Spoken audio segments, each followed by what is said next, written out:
Okay, I got it now. It comes up on your side. I was looking for my side. Can you hear me? I can hear you. Can you hear me? Yeah, All yeah. right, cool. So the green screen makes it look like I'm over with you. That's right. Got you, got you. Pretty dope, huh? Mm-hmm. I mean, is it in real time or is it a delay? There's a little bit of a delay. Just a little I bit. noticed that the other night.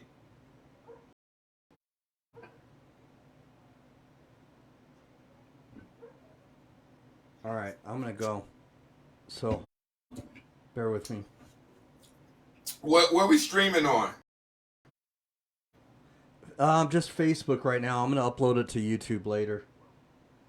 I'm, Okay. I'm I want to share this.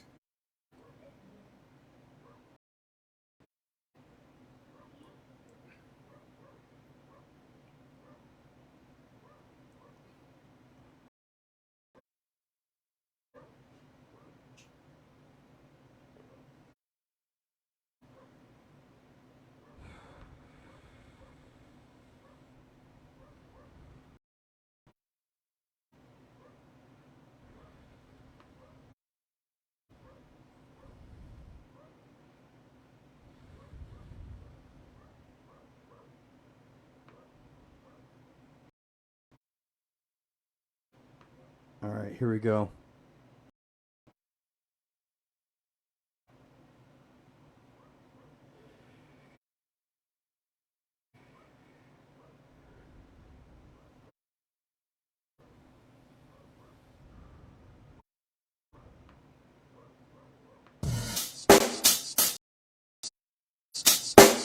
Check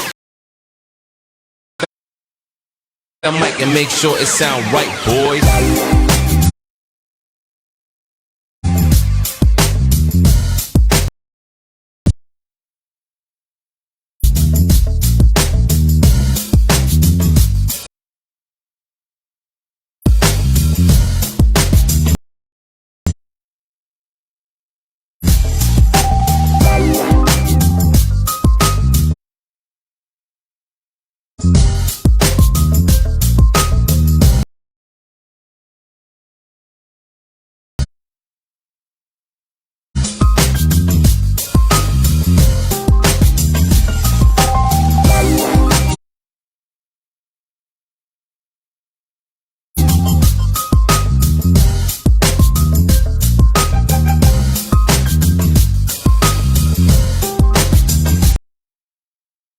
Sound white, boy.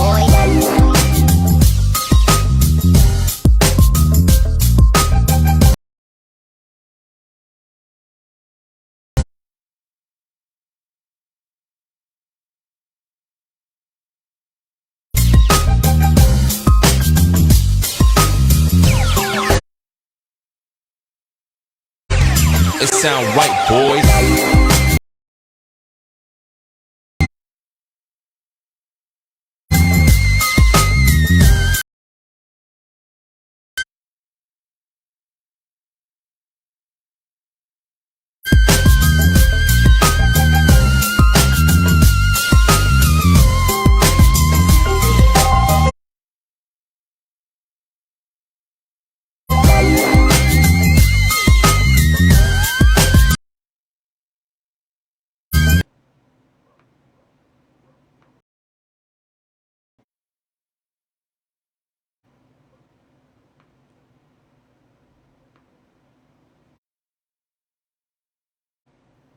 Boom, boom, boom. This is Jared, and I'm back. Hey, guys. How's it going?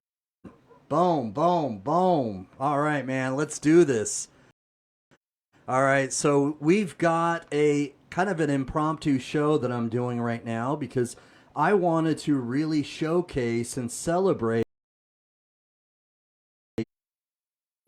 all right, these kidney warriors that just got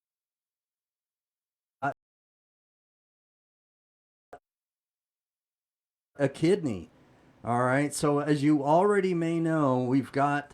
All right. I'm gonna put this up here. I'm gonna just kind of fade it here so you can see it a little bit. All right. So Shell Allen, Debbie Beeson. All right, and Nisha Brown.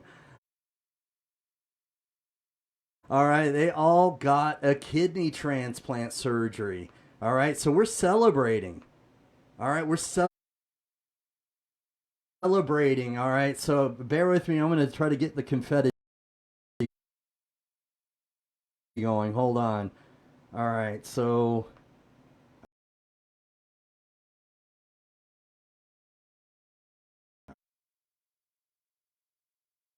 Over here. There we go. Boom. Confetti. There we go. Confetti. All right, so we've got some confetti going. How about some cheers? Should we find some cheers? Where's the cheer? I know we've got some cheers somewhere. All right, we'll leave the cheers up there. We've got some high fives. How about?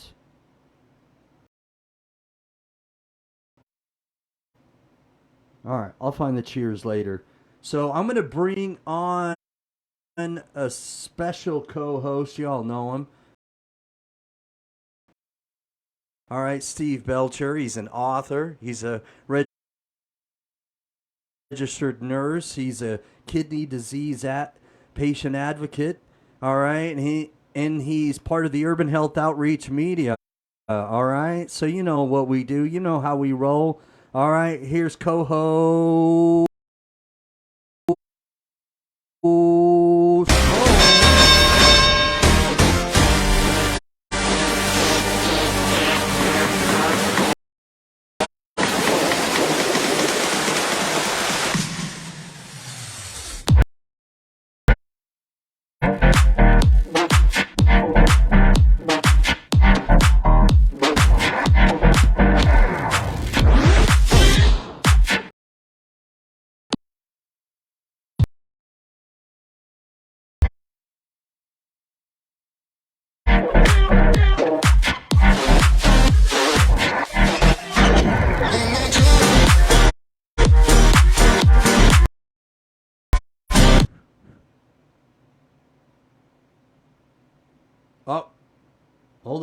hold up.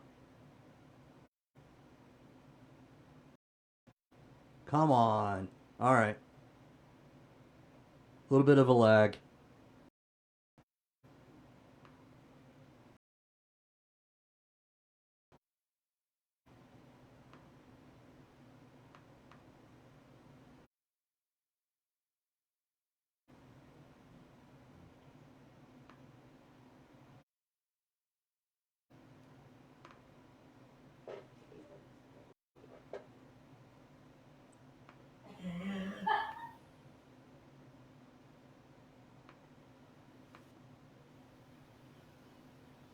All right, I'm not sure why that's doing that. Let me take that off. There we go. All right, so a little bit of a Hey, what's going on? I don't know why that video got stuck. I don't know why, but here we are. Welcome, welcome, Steve. What's going on, Jared? How you doing? I'm doing well, brother. Man, I feel like I'm right next to you. Yeah, let me touch you.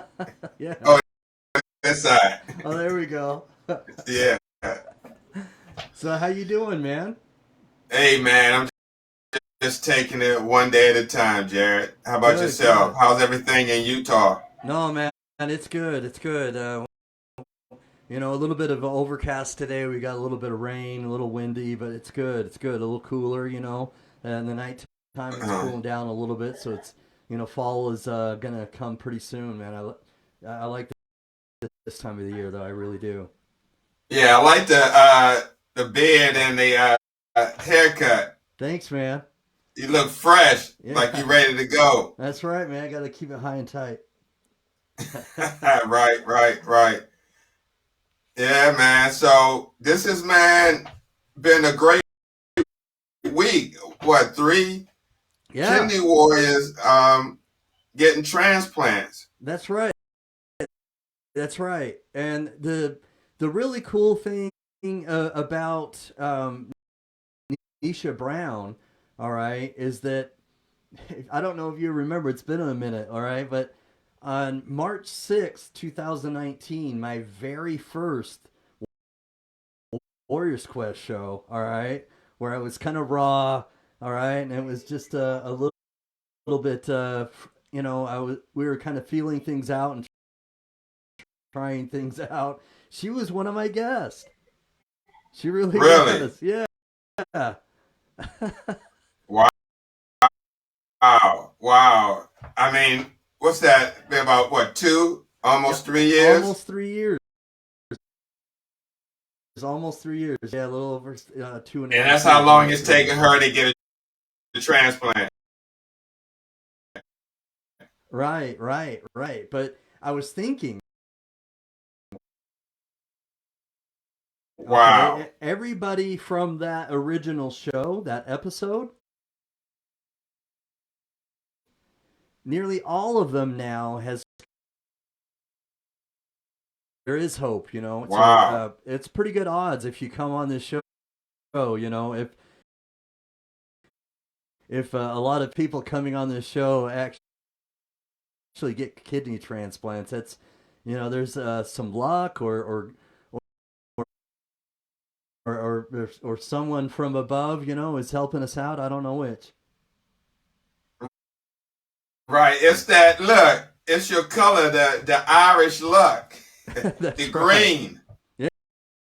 Yeah, that is the green, isn't it? All you need now is a 4-leaf clover. Right.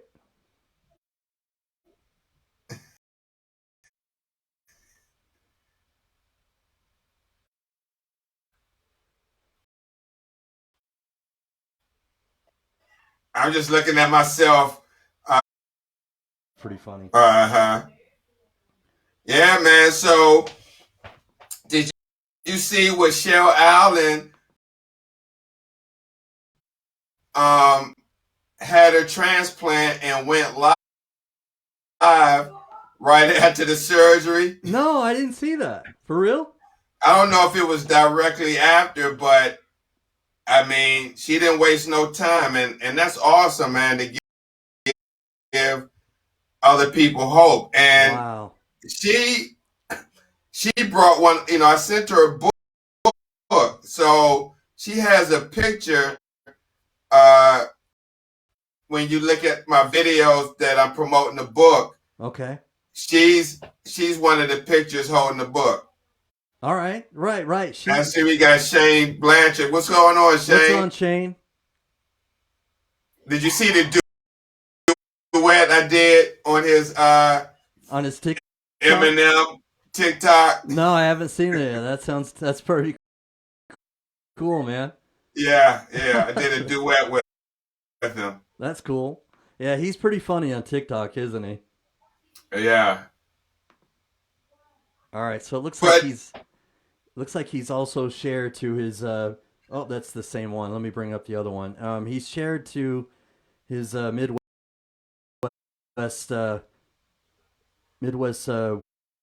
Warriors Facebook page. Midwest Kidney Warriors. Yes, Midwest Kidney Warriors Facebook page. Yeah.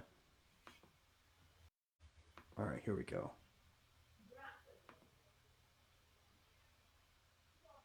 It would have been great if you could have got a couple of guests that had their transplants on the show. Yeah, that would have been good. That Debbie Beeson, she's gotten one, of course, and then we've got Chele Allen, and again Nisha Brown. That one, I'm almost she's had she's waited a while, of course, since my show, and so they all have my heartstrings because they've been on the show, and don't get me wrong, even if you haven't been on the show and you're in the kidney disease community, you all know we're going to celebrate when you get a kidney transplant, and we will, but it's special, of course, if you've already been on my show as well. because I've gotten to know you a little bit better. But if you've been in the kidney disease community, we're always going to celebrate when you've gotten a kidney transplant. Yeah. Jed, I'm just sitting here thinking. I know we don't talk about this much. I mean, at least we talk about it amongst ourselves. But um, I'm just sitting here, thinking back. I'm looking at the design of uh, of the studio and what we're doing right now. And I'm just thinking back the night that we had the conversation about doing this show. And what jogged my memory is when you mentioned when you started, I guess it was March the 6th, and in some of your uh, original guests. And I was just thinking about,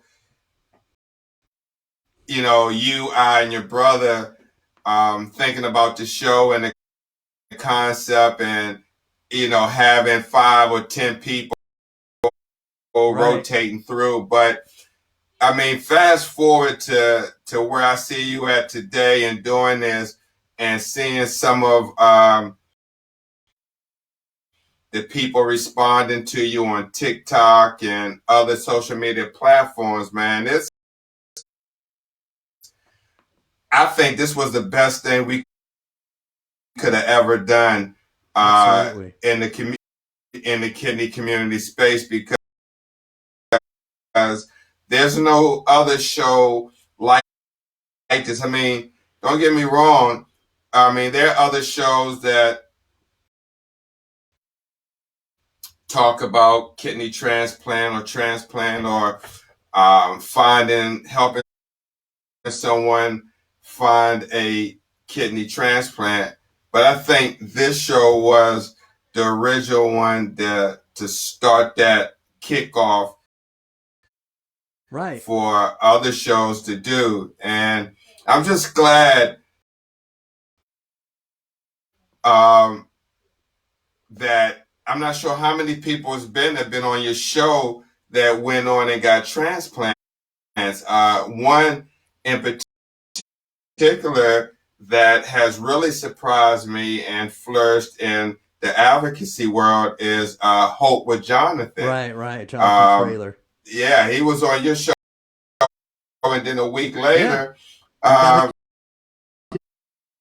he got the transplant. Yeah. So I think, we can't say or not if, this show actually caused these transplants to happen. But what we can say is that many people who've been on this show and told their story have gotten transplants. And I just think, we don't know if they would have been on this show, if they still would have got the transplant or not, because it's just a universe. But just for them to get their stories out there before having the transplant and then getting the transplant shows that it works. Not the show itself, but the process, of getting the transplant and getting on the list and doing what you're supposed to do and just keeping that faith that it will happen or whatever transpire out of that, to have that mindset to say, well, if if that's what's supposed to happen, it's supposed to happen. Then it'll happen, right? And it Mm-hmm. and there's something magical again about creating hope. You know what I mean? It's like Yes, like you said, when when we did this, when we started talking about this show and kind of envisioning what we wanted it to be, right? We I was inspired by it because I really thought, man, even if someone doesn't actually, see the transplant contact information and decide he or she wants to become a donor, even if they don't, it's creating hope, and it's building, a better vision for somebody's, future. And when that happens, it's there again. It's something magical because positivity can be very contagious. And when we think that we're causing or we're creating an impact that's very hopeful, it can rub off on other people, and it obviously has with Jonathan Traylor. And then we've got other people that have started other live broadcasts as well, of course, since we've been doing this. And, and it's good for the community because it's causing more hope, man. And I love that. Oh, absolutely, absolutely, and hopefully, you know, more people who deal with chronic kidney disease and chronic kidney failure will start to engage more in these multiple shows, because even though you hear different stories, each story is unique in its own. Exactly, like a snowflake. You're gonna hear some similar patterns, similar things amongst the stories, but each story, uh, as I said before, is unique in its own way. It is. Because they experience it differently. Even if they, absolutely, right, even if if they both have kidney disease, they have different hurdles, different obstacles. They maybe one person. There goes Chele right there. Yeah, I know. Yeah, so I'm gonna put that up there. Hopefully we can get that. Is it all right? Yeah, I wish it would be great if she could come on, or once she get out the hospital. Yeah. Oh, Chele, why are you on? What hospital are you at? That would be good to know. Jared, I'm in the same area, and I'm just wondering if she's down University of Maryland or Hopkins or up Chesapeake. But I would love to know what hospital she's in. I could come and do a surprise visit. Oh, that'd be cool. Yeah, we're in the same area, so yeah, it's just.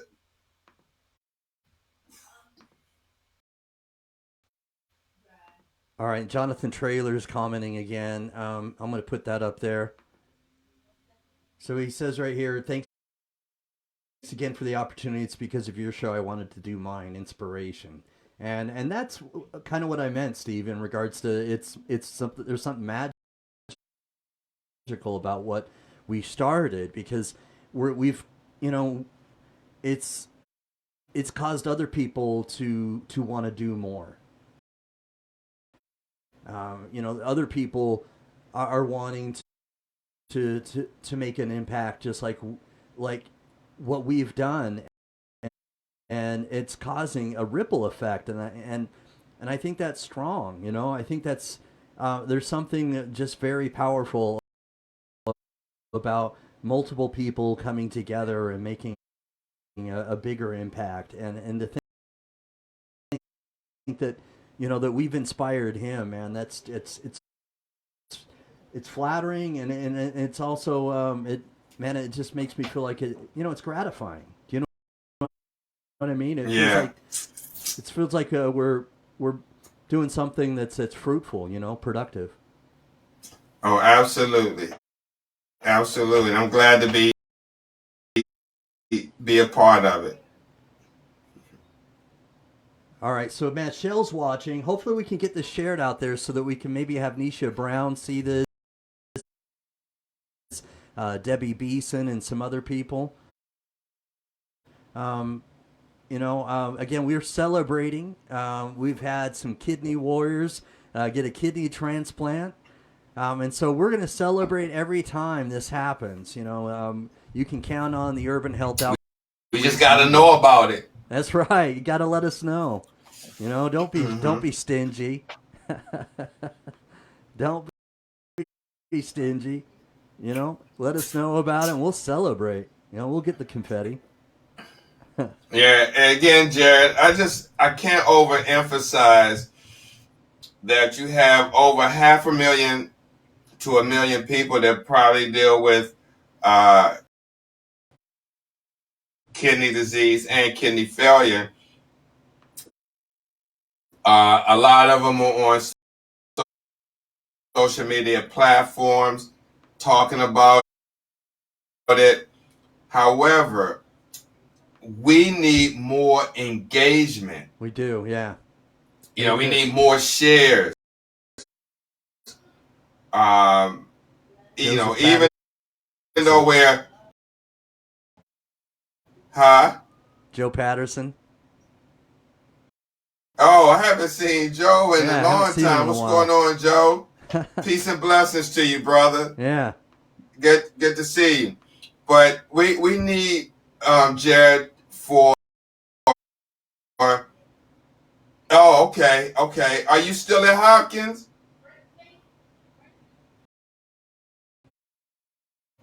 Yeah, hopefully she'll respond and say yay. Yeah, she's still at Hopkins. I may come down there one day this week and holler at you before you get discharged. If you're not already discharged, because it looked like your recovery is going remarkable. But Jared, as I was saying, kidney disease has affected every segment and corner of the United States and abroad. And I can't tell you enough how important it is for shows like this and other shows to continue, and even not,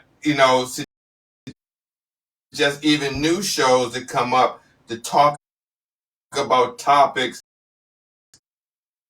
that are not even talked about, or that are talked about that you hardly hear about pertaining to kidney disease. As you know, I've always said, when I educate about kidney disease and talk about it, that I want to speak of the good, the bad, and the ugly of this disease, because once someone is diagnosed with this condition, they need to know everything so they can make an informed decision on how to navigate and treat that disease. And that was the one reason why I came up with the book, How to Survive Outpatient Hemodialysis, because when you have people who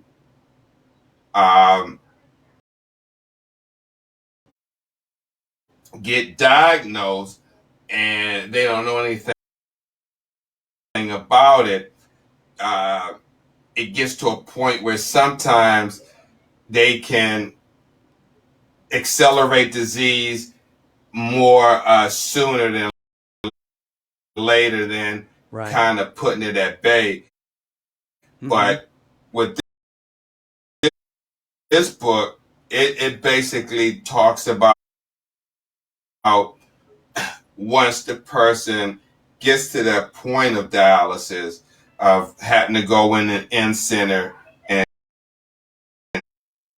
and deal with that particular type of treatment, is how to survive that, what to look out for, especially the first day that you are admitted to that facility, and what to look out for.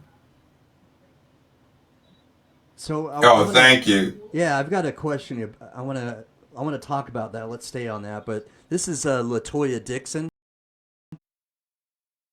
Latoya, I got your message on the Facebook Messenger, and I really want to make sure we get you scheduled on the Warriors Quest show so we can Hey, Latoya. Your information out there. Thanks for watching the show, Latoya. Let's get you scheduled for this interview. All right, Latoya. So, man, I'm so happy you did this book, because it's seriously, we need, I need to be showing it more, and I think that we ought to be showing it more in the kidney disease community, because it's a great little guide, so to speak. You know what Absolutely. I mean? Absolutely. And I'm going to be very frank and honest with you, man. I had, up to a certain point, been a little frustrated that it wasn't or haven't, been promoted. Okay,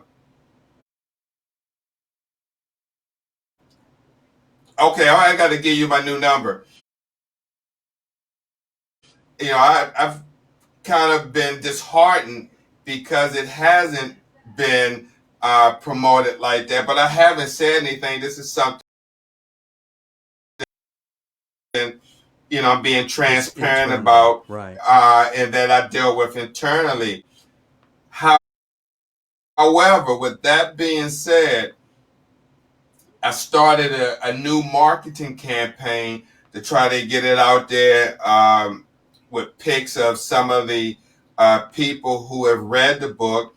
One particular pic I have with Dr. Ken Souther, pediatric nephrologist and scientist. He wrote one of the forwards in the book. And so a lot of people don't know that him and Charles Bonner, who is a civil rights attorney, there's two forwards in the book. One coming from the civil rights point of view, and then the other one coming from, coming from the nephrologist perspective. That's an interesting perspective, especially from yeah. I mean, coming from a nephrologist and a kidney warrior himself, right? So a lot of people don't know that, but I had posted a couple of pics on Twitter with Dr. Souther, retweeted tagged on it, and it's been getting a lot of traction. So whether it leads to book sales, that's yet to be seen. However, the point is getting this guide in patients' hands, because again, 9 out of 10 African Americans have stage 3 kidney disease and don't even know it. If they don't know they have it stage 3, then if they don't get to education soon, they're going to be at stage 5 sooner than later. Yeah. And we would like to think that doctors are there to help us, which they are. However, just to be perfectly honest, in the medical world, a nephrologist gets paid more seeing patients sitting in the chair, far as in the dialysis chair, coming to see them there, Right. than having them come to their office It's the moneymaker. every 6 months. Yeah. I mean, you do have nephrologists out there that try to help, and they tell you what you need to do.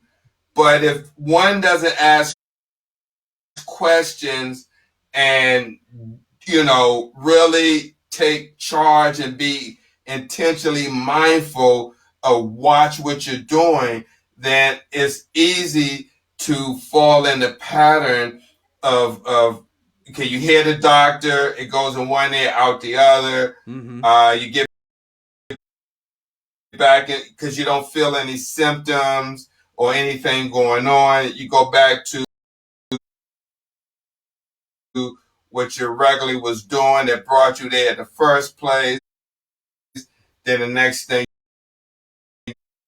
you know, one may end up in the emergency room from maybe some irregular arrhythmia, Okay. maybe fluid overload, maybe nausea, vomiting, urine retention. And those are common things, right? Yes, that's when you get down to the final end stage. Mm-hmm. Stage 5. Yes. And so So those things start to get exasperated, but you're giving, you're giving basically a map, and we can your book can help them and guide them through the process. And you've got a very intimate, sort of perspective because you've got so much experience. I mean, over 36 years. Right? years. Yeah. 36. Right. Hey, probably a lot of people who may be on dialysis, we've been seeing a lot younger population. I started this in 1985, so maybe a lot of people who are on dialysis now were probably young back then when I was starting to practice this. Yeah. Now, and the thing about it, Jared, I always tried to get out of this field as a technician and try other things. I tried a police officer, but I didn't make it on the force, but I took the test and qualified in that. Then I tried other things. Oh, thank you. I appreciate that. Um, so, but it always came back to dialysis because I kid you not, it was the one thing I knew, like I knew the back of my hand. All right. Yeah, I mean, to the point of setting up a dialysis machine, I can do it with my eyes closed because I've done it so much. Is that I'm just trained to react on certain situations. And it's been very rewarding, say the least. But now after my career-ending back injury, that I only do it once every so often because I can't stand on my feet no longer than 30 minutes without having to sit down. And as a nurse in dialysis, you got to be on your feet to pass the meds, to do patient assessments. You got to bend over. I mean, it takes its toll. And if you talk to a lot of technicians or nurses who've been doing this for more than 15 years, 20 years, they'll tell you they may have some type of back problems where it comes down to your lower back or whatever the case may be, because it could be a laborious job, especially have patients that you had to help lift out of the wheelchair and get into the dialysis chair. So I can imagine that. Yeah, it can be really labor intensive. Yeah.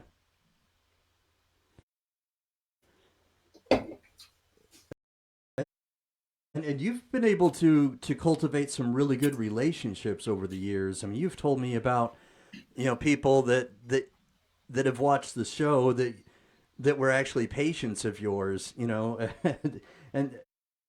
you've been able to get to know them pretty well, and you've also been on the other side, of course, where you've talked to me, and you've talked and expressed how you've gone to work on Monday, and and a warrior isn't there anymore, and so you've seen the good and the bad, of course, where they've either passed on or they've gotten a kidney transplant, but you've seen a lot of different things.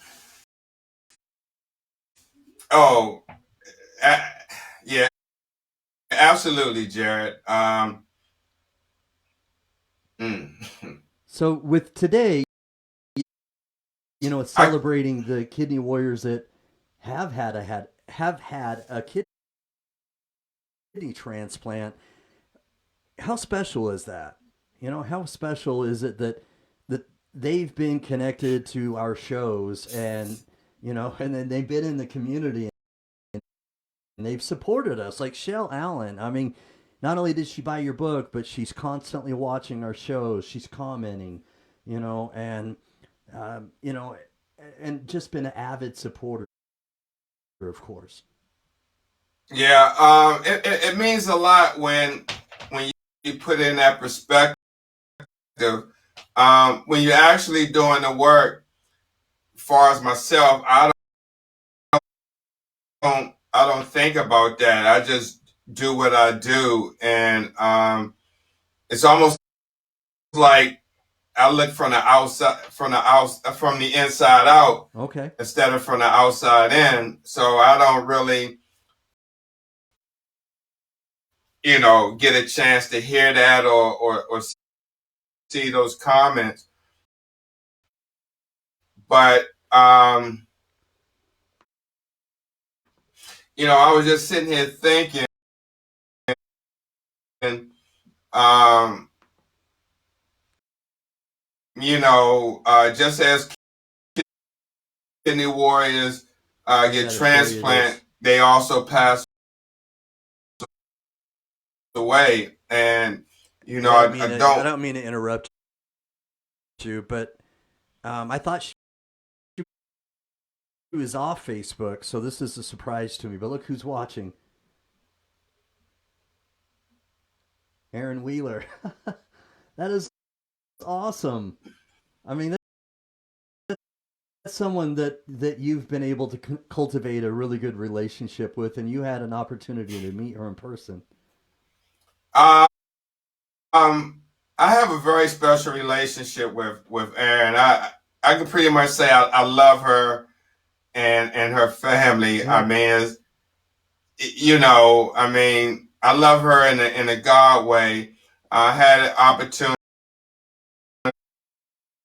to meet her in person, her mom and her daughter. Erin took me to one of her favorite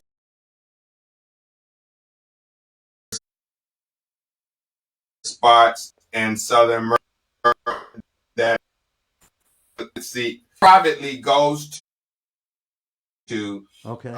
to reflect and kind of decompress from dialysis, which is kind of like a little small in cove, like a beach. Very peaceful. I posted pictures, and yeah, I care about this woman a lot. You know, she supported us, For from a day long one. time. Yeah.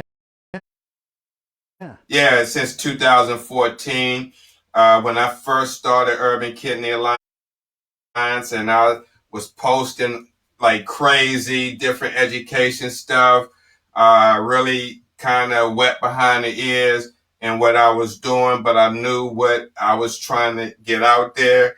And she's been there like day one. I mean, she never wavered from, maybe in the very beginnings of controversy of me being in front of the clinics, or just saying the truth or whatever. She's always been supportive. So I would never forget uh, Erin, and anytime she needs me, I'm gonna be there for her. I mean, with no questions asked. So Awesome. Wow. Um, that's I just saw that her comment had come up, and we were just as a coincidence talking about cultivating relationships, and I had known that in the early whether I couldn't remember whether it was 2013 or 2014, but I knew that she had been following you, and that she's been supporting you for a while. And I oh knew, yeah, I mean, bought my t-shirt, sweat. I mean, yeah.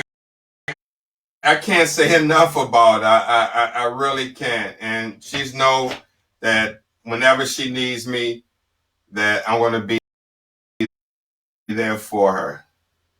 nice, nice. It's like a sister to me. And I've not met her, but every time I've seen any poster or any sort of interaction, whether messaging or responding to a comment, she just seems like a very good person. Very. Oh, absolutely. She has a very beautiful soul. Right. We had an opportunity to eat some seafood and just sit back and talk. So, yeah. That sounds like a really good time. Yeah. Jared, what I was saying before you had brought up Aaron is that I forgot who got the transplant recently, but on the flip side of that, we lost a warrior, and that was DJ Terror. Right. Akeem, uh, hashtag DJ Terror Thompson Senior, who I had an opportunity to talk with personally, him and his mom. In fact, I had never shared this, but he reached out to me when he first got COVID, or thought he was exposed to it, to ask me some tips on it. And that was the last time that I talked with him. So,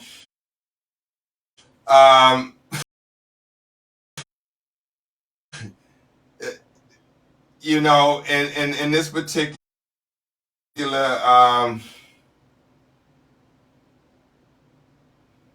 in this particular field, depending on the type of person you are, if you have compassion or empathy, um, it, it can be tough and challenging when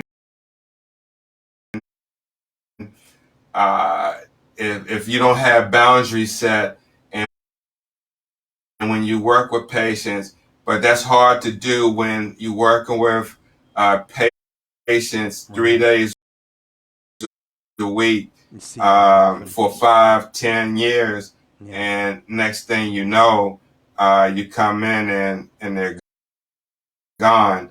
I can't tell you uh, over the 36-year period of the patients that I've gotten to know that have enhanced my life and made it better than it was. Um, so, it's just an honor and a pleasure to do these type of shows in remembrance of the kidney warriors that I met all across the United States throughout my 36 years.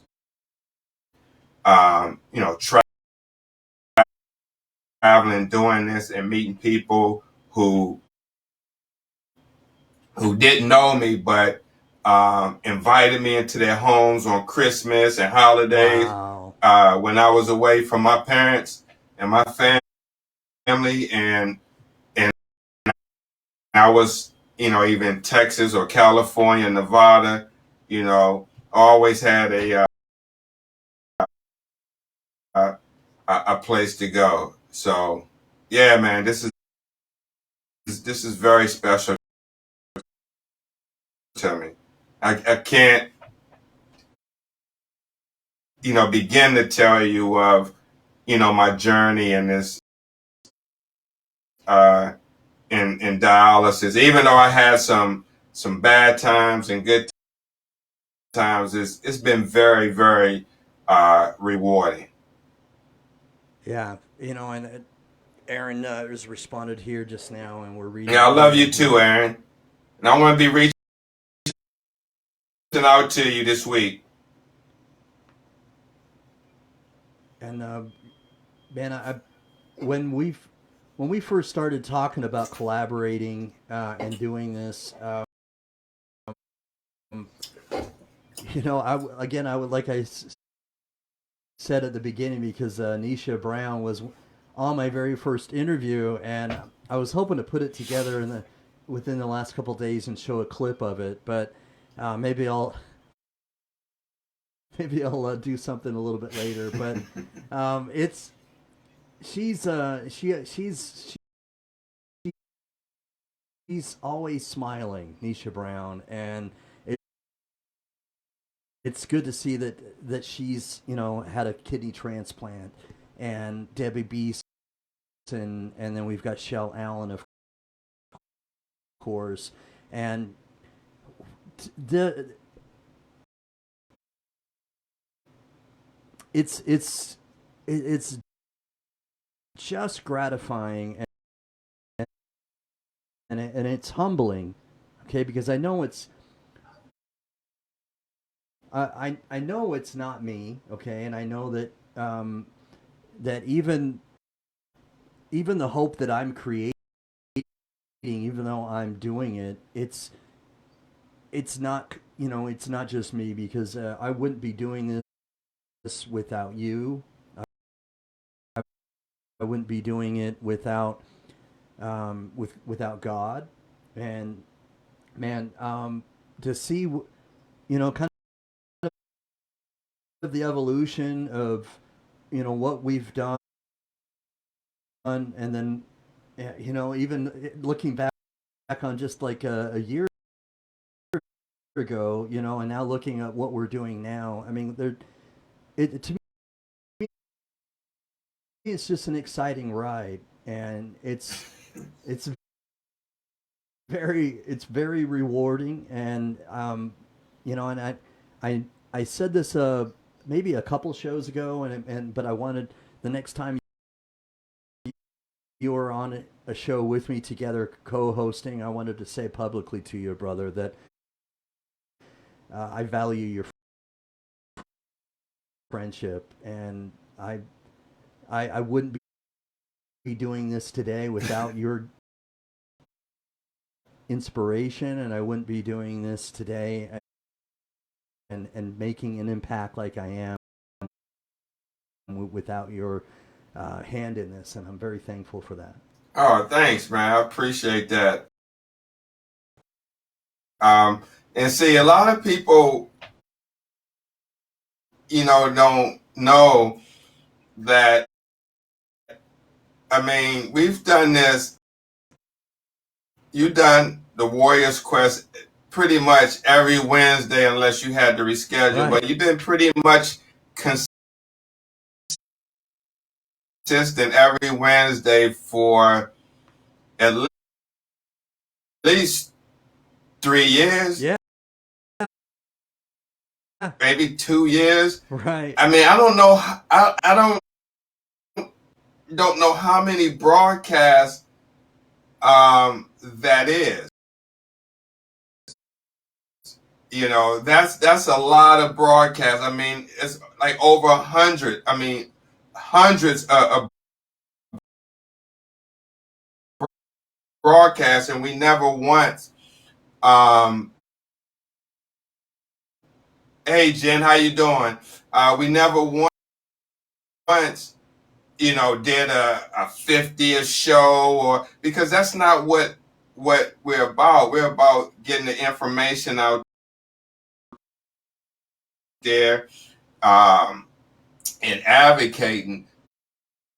But one day we will do a show where we can celebrate the many warriors who been on the show that got a transplant, that can share their story of what they went through before, and how they live in their life after transplant, post transplant, and what did the show mean to them at that time. I mean, Right. This show, means different things for many of the guests. It doesn't mean the same thing for all kidney warriors that come on, but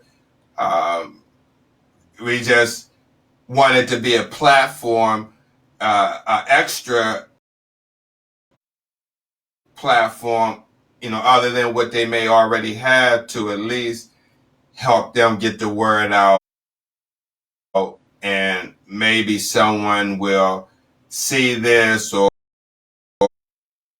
even think about donating, whether it's to them or someone else, because they just may see the story and may think about someone else in the need and say, okay, I see how important this is. And that's, again, it goes back to the engagement. Because if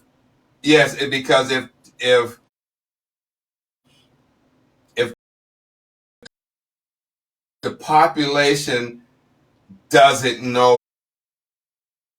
that it's a need out there, or it's this serious, then they don't do anything. Exactly. So, and I'm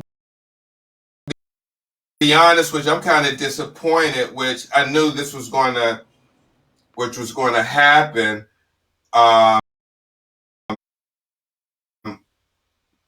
That show Be Positive, right? On CBS. I'm not sure if it was renewed for a new season, I don't know what happened to it, or what happened, but now you don't hear much about it like a lot of other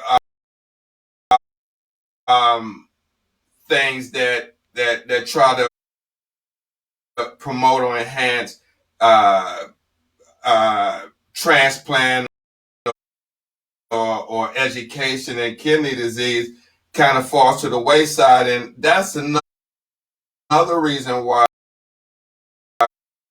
I started some of the shows that I do, and glad that we've done Warriors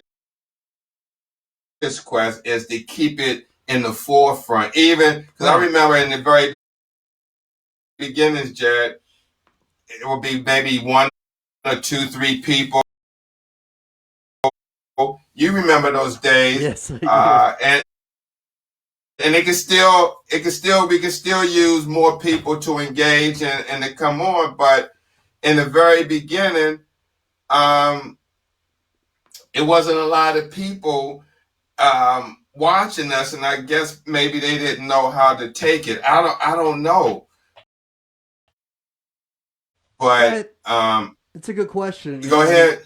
In the beginning, I think it was different, and maybe people weren't sure, what our purpose was, or they didn't quite understand why, or maybe, hey, why is this guy doing that? And then they start to, if they see us regularly, they start to understand how sincere we are, and I think that sincerity is really important because you've got to understand that it's real passion. You know what I mean? They've got to buy into you and know that you're real. And I think that once they sense that, I think that that's when the engagement really started to happen. Is that this guy's not going away? He really wants to help, and then we started doing other shows that matter, and we still do. And that's what's really really intense. Is that there are times where you and I have done some shows that sometimes are a little controversial, and sometimes they just need to be done because we have to discuss certain things, Oh, absolutely, absolutely. So I mean, there's so many people that's been on Warriors Quest that went on. They've gotten transplants that I mean we haven't even talked to. I mean we got Barb Lundberg. Yeah, Barb Lundberg. We got uh, uh, Liz Helms. I mean, so many people that you've interviewed. Jonathan Trailer, Chele. I mean, so many. So many. I mean, seriously, I just need to spend some time and make like a slideshow, honestly, of all of the people that have been on the show that have gone on to get kidney transplants. I need to make a slideshow and present it because I man, it's a you you and I've talked about it, and just need to do it because I don't know what the percentages are, but I know the percentages must be pretty good because they all come to my mind, and I've seen, I see their faces when I think about it, and I'll be very interested to, it's to count the number of times I've done a show and then count the amount of, kidney warriors that have been on the show that have gotten kidney. Chris Blackwell. Yes, right. I mean, names will start coming up. Yeah, and Valerie Cartwright, another one. There's oh man, there's literally too many to too many to count. I'd have to literally Mm-hmm. write them down or put all of their names like on a slideshow and get all of their photos and just really, I think it would make a great sort of reunion show. And maybe, maybe we ought to see how many people would enjoy to come back. And maybe if you're watching now, in the comment section, if you'd like to see, a reunion show, some people that were on our show, the Warriors Quest show, over a year ago, and have them come back because they've gotten a kidney transplant. Comment if you'd like to see a show like that. Yeah. And Jared, I want to announce it now, but in October, I don't have the exact date. I'm going to be doing the show. It's going to be very controversial, but it needs to be talked about, and that's the Iran and the sale of organs. Okay. And how they have done it,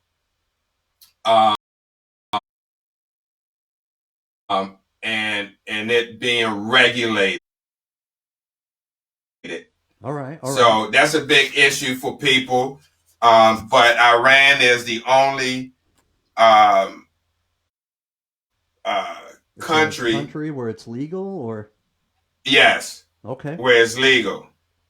Okay, and so other than the black market, but Iran. So we're going to have that discussion. I'm going to have one. Several people.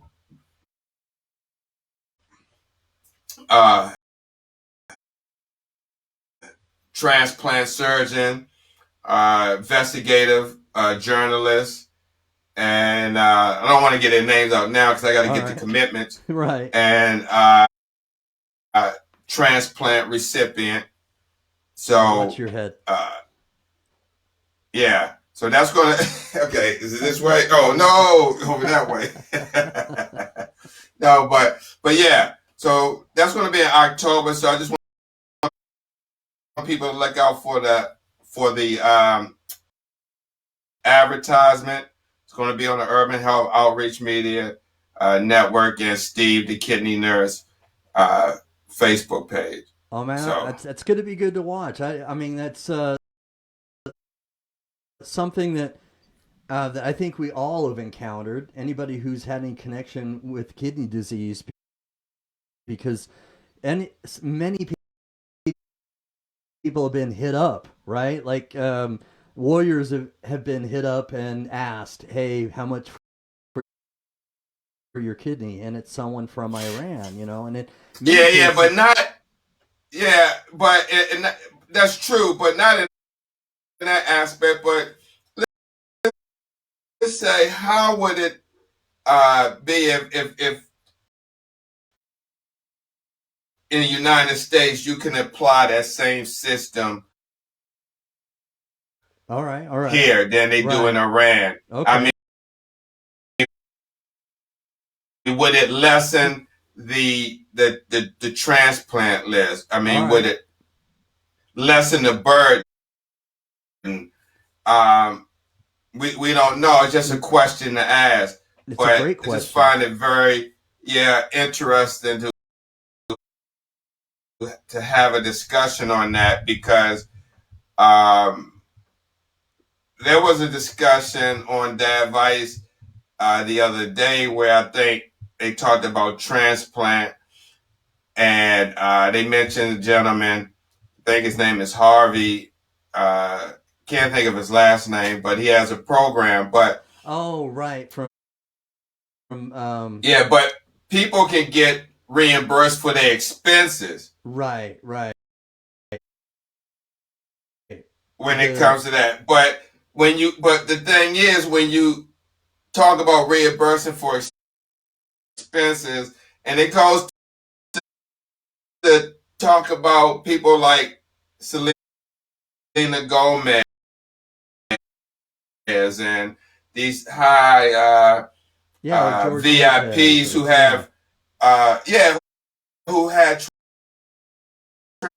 transplants from someone, and even though you don't hear that they gave them money or whatever the case, because that's illegal. But people can be, compensated by the reimbursements, and I don't know how that works, but okay, I'll give you this much for the hotel room. The hotel room may be,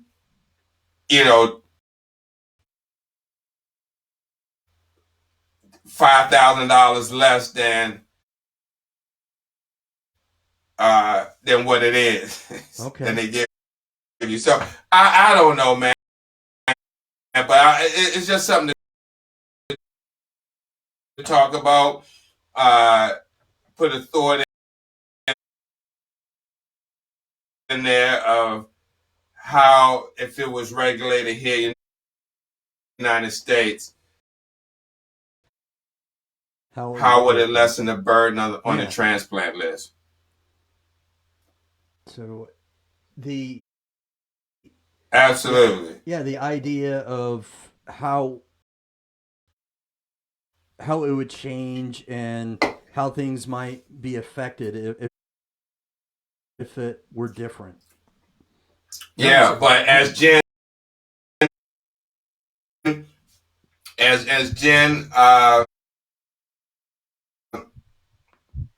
said, it's through education. Right, with education. Jim Benson. Yeah. Organ donation awareness, spread the word with education, and that's what we try to do. Exactly. With education and bringing awareness, there's so much that can happen. It's a domino effect. Even talking about it right now, someone can hashtag it, and all of a sudden it gets spread on Twitter or somewhere else, and social engagement could be powerful as long as we use it in the right way. And for education, it's absolutely the right way, and it can really make an impact. Where on any given Sunday night are you going to see people up talking about or celebrating someone else's transplant success? I mean, that's why we do what we do. Yeah. Because no one else is doing it. I mean, and this is something that needs to be done, because it gives hope and inspiration to other people, even though some people may feel jealous that they haven't gotten a transplant yet or whatever the case. But I'm sure a lot of these warriors who recently got transplant could have been feeling the same way, right? And hearing their story, and we're celebrating. They can share how, we're celebrating it now, and so it builds excitement, it builds enthusiasm, and they may, it gives them, like you said, hope that it may be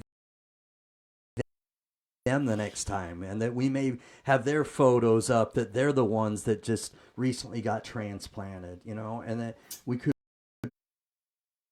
be celebrating because of their success.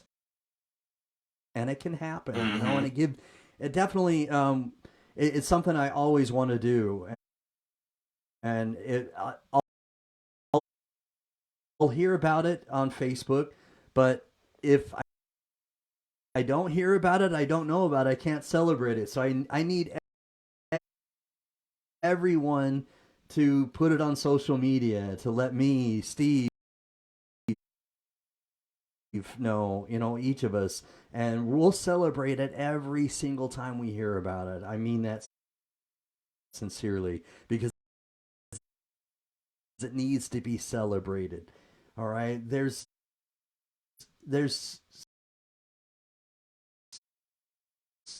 it's a shame if we just let it go, and I won't let it be shameful, because this is the reason why we do this. This is the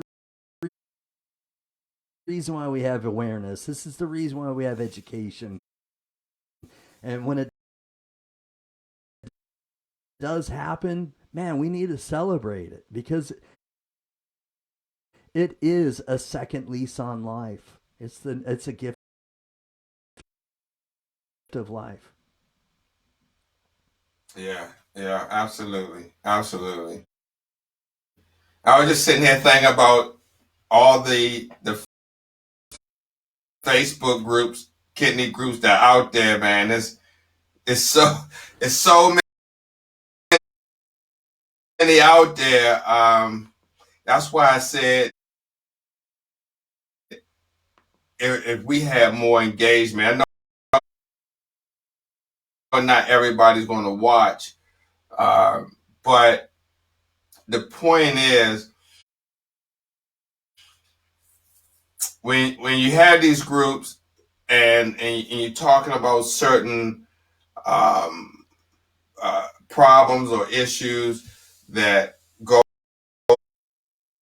on within the kidney community, I mean within that person's life or how they experiencing, that's when you may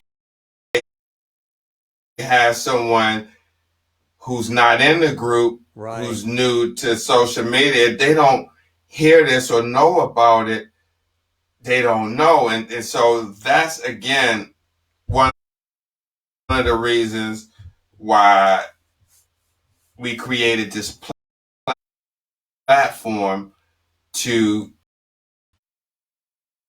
get that type of information out that they may not hear, in these groups that may be talking about issues of diabetes or hypertension or dialysis, or even when it comes to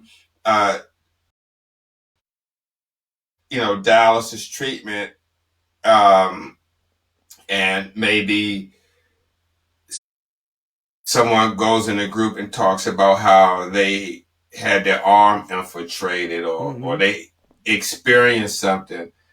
Well, at one time I was in a lot of these groups, but I removed myself, because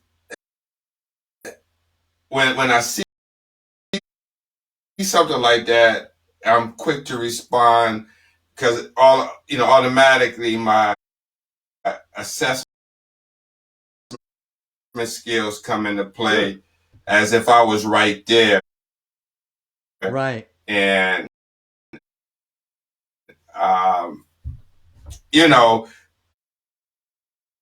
so that's why I decided to do these education moments or education shows. So yeah, somebody has a new access.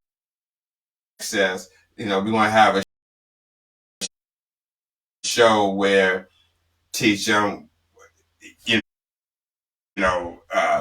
two fingers with the part, you insert one needle, and then you go two fingers with and stick the next needle, and put tape this way and put the gauze over it and make sure that they give you heparin if you get it, and just being real mindful of your treatment, because there's no gray areas in dialysis.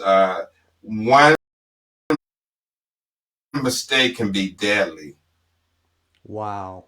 A lot of people don't realize that because it looks so easy that they go to dialysis. No, because they go, but because when you look at it, when we go to when you go to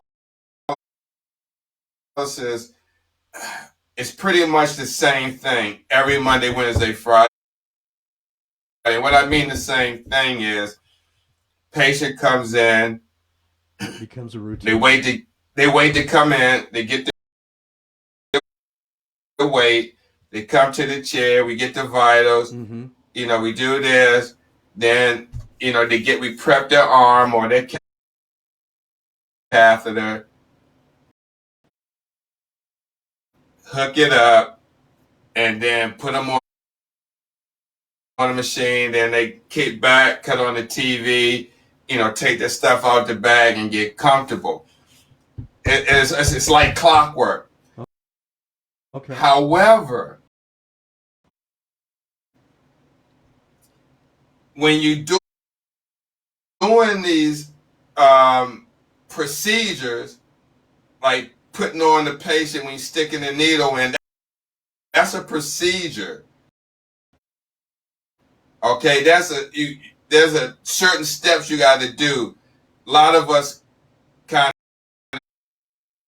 of shorten those steps, but if you was getting evaluated, you would have to know those steps. Okay, now when you do that, right, patients kind of get comfortable and familiar. Yeah. But the thing is, there are problems that can occur that you have to know as a caregiver how to respond. So, for instance, you put the patient on and you put the needle in, okay? And say that the top needle is called the venous, where the blood returns in. Mm-hmm. You have a new person put the needle in and nick the side of the access on the inside. You won't see it.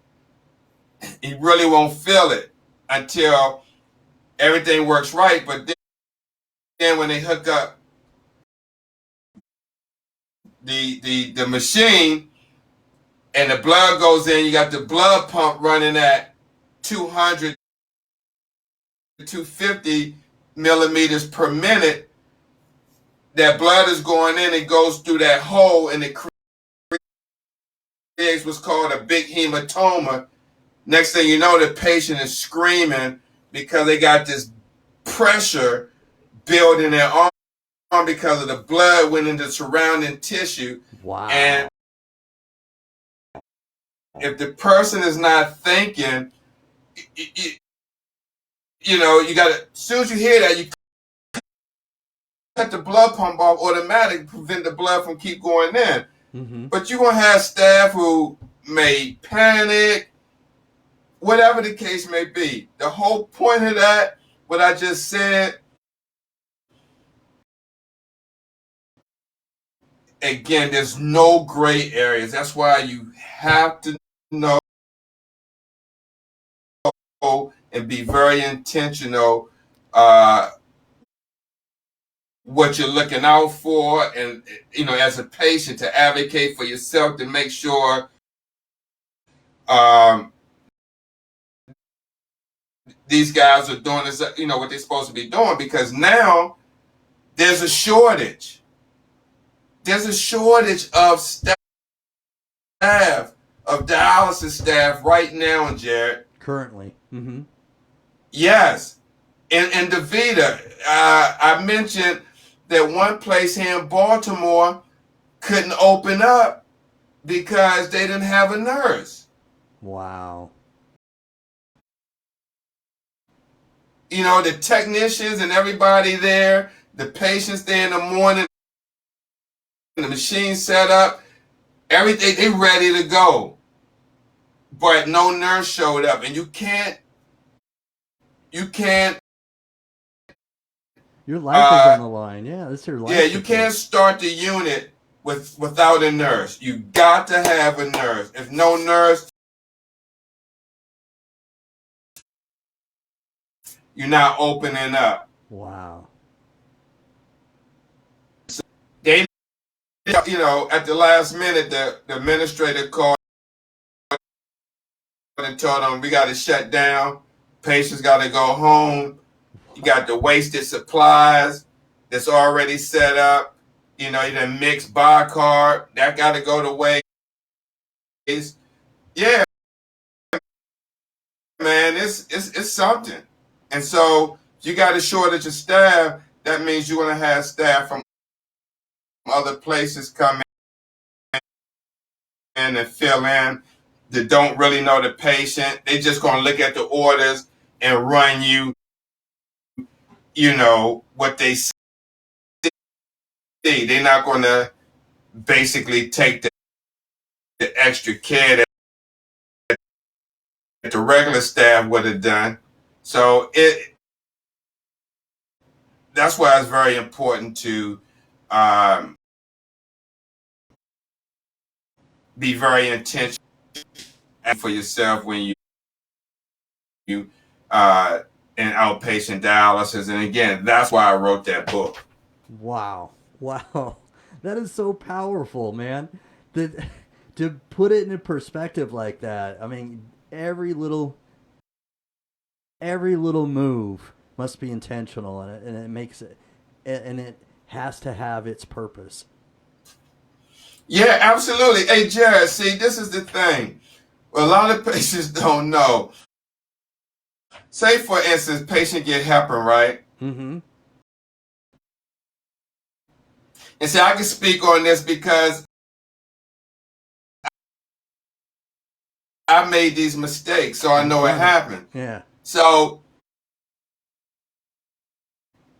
you can have a patient that gets, uh, say, 4,000 of heparin, and they could be drawing up,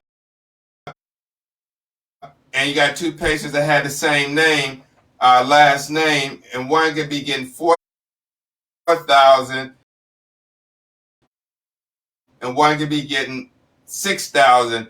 I mean, if you're put in a situation where you're not closely paying attention as a staff, it's easy to grab one and give, you know, A Jackson, C Jackson's med,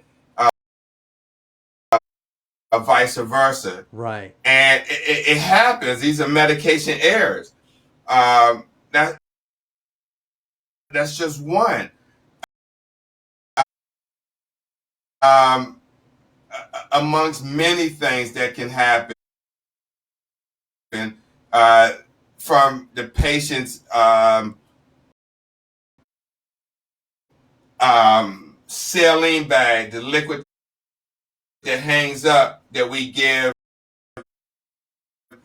for patients when they cramping or their blood pressure drop. If someone is not paying attention, they could be giving someone saline and that bag can run dry because they didn't replace it with a full bag, and it may be that much fluid left, but they're not paying attention because maybe the patient started cramping real bad or the blood pressure dropped really low. And so you want to hurry up and give that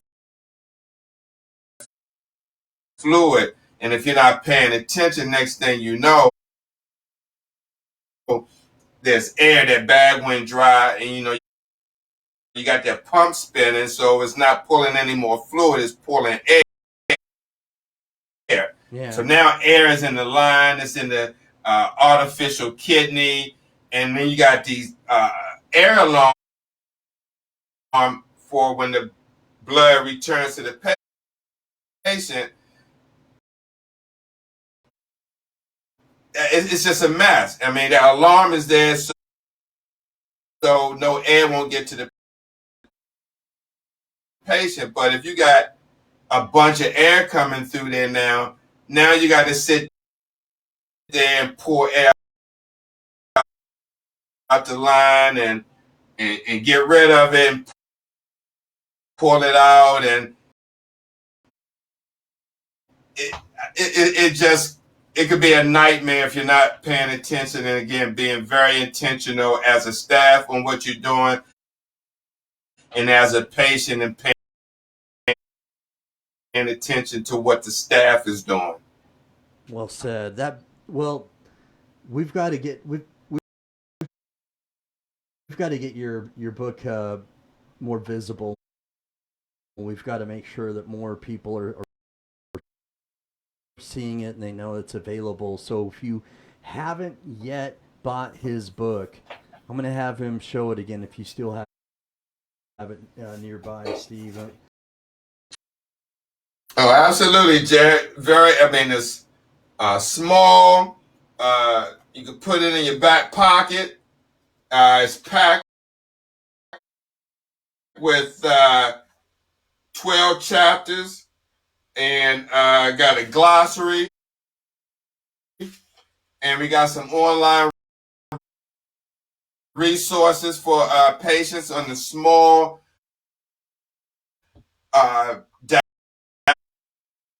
dialysis organizations out there, like Transplant Journey is in here. Kindness for Kidneys International, for Kidney's Sake, Kidney Solution. We got Dad Vice TV. So yeah, I got AAKP. So we got that. We got a glossary in the back of known words. Patients get to know when they're on dialysis. And my last chapter is, if I could put it over, is on coronavirus, kidney disease and coronavirus. All right, there you I go. thought that would be very fitting to talk applicable about it. But we know, coronavirus is, so much information has came about since this book, but this gives you the basic information on how to stay safe as a kidney patient. All right. So this is great book. Talk about the access, your first day outpatient, patient's rights, understanding the grievance process, making wise food choices. Man, it's just so much information in here that you gotta have this in your library if you're dealing with kidney disease or kidney dialysis, especially for caregivers. It's very great reference guide to know what their family member is going through and what they can do to help them if their family member not able to really get through that book or need some help or assistance. That's a great tool. Well said.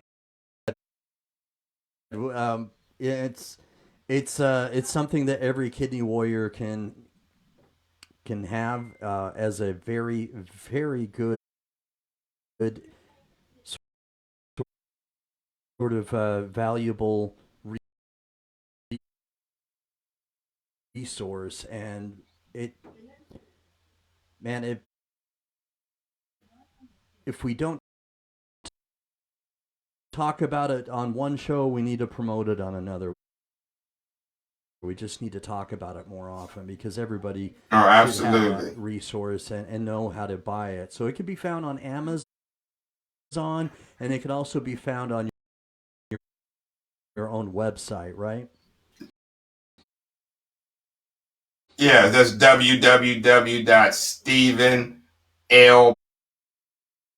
www.stephenlbelcher.com. That's stephenlbelcher.com. All right, all right.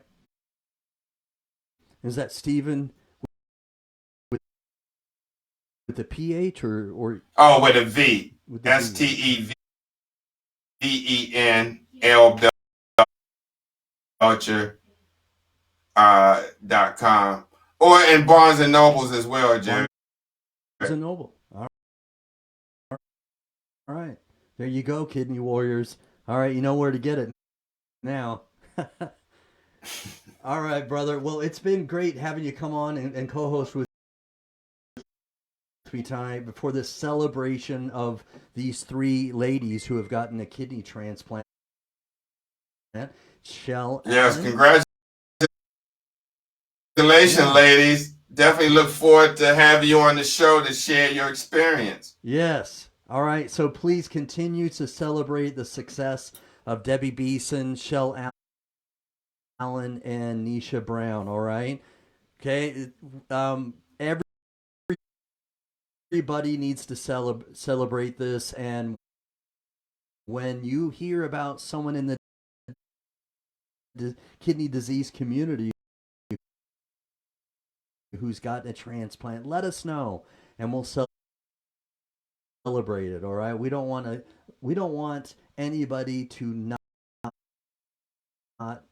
have a celebration. Everybody needs a celebration when they have a transplant. It needs to be celebrated.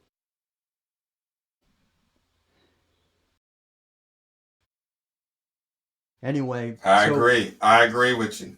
Steve, man, I appreciate you, man. I have so much love and respect for you, brother. Thank you.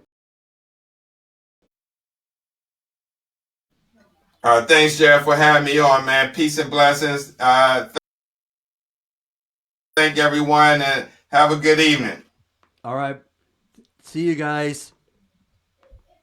All right, hold on. Where are we going? Oh, there we are. So thanks, guys. Steve Belcher, thank you for coming on as a co-host, Steve.